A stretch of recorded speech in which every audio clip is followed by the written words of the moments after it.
Police continue their manhunt for an alleged double murderer, the latest on a Norman bank robbery and where Oklahoman voters stand on important ballot questions. This is OU Nightly.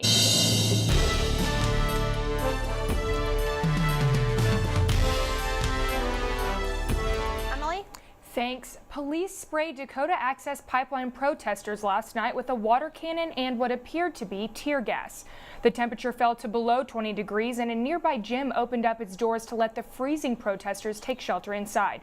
Around 17 people were still taken to the hospital, some with hypothermia, and a man helping organize the protest said about 180 protesters were injured.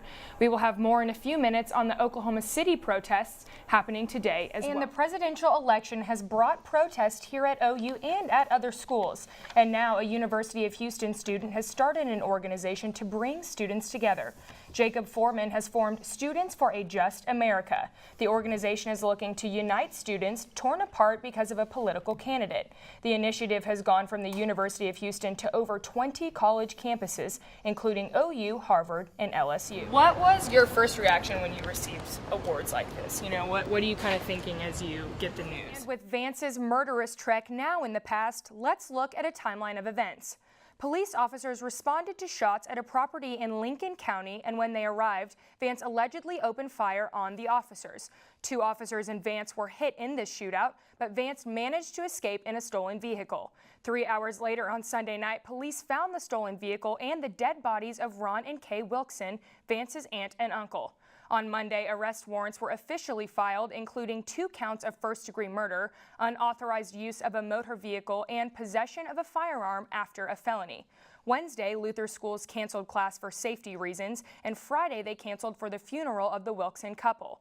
After searching Friday and Saturday, Michael Vance was found and killed in a shootout Sunday, October 30th. I know, Kaylee, I know we're really excited for some of this cooler weather to start sticking around, not just coming for a few days. Thanks, Kaylee. And many Oklahomans live in the suburbs to have land, but wildlife can get in the way. Courtney Kirby investigates Oklahoma deer vehicle collision. Recently, construction has popped up all around campus, which seems like a real inconvenience for most, especially when trying to make class times. But things are extremely inconvenient for people like Dalton Blevins, who says he can't even make it out of the door the first try. I can open doors with my hands if I need to, but honestly, it's a pain and it's time consuming, especially crunching in between classes. The handicap button to open doors of buildings across campus are just one of many problems for disabled students. Elevators, parking, and even construction-zoned sidewalk areas seem to be huge inconveniences for them. OU does a great job in the classroom. Like I said, it's just getting to and from that's an issue because they don't, at least in my experience, they don't really keep up with the button maintenance. Although the OU Disability Resource Center has certain accommodation procedures to follow, Blevin says putting in a request for these large buildings can take a while. The maintenance on them they're not kept up.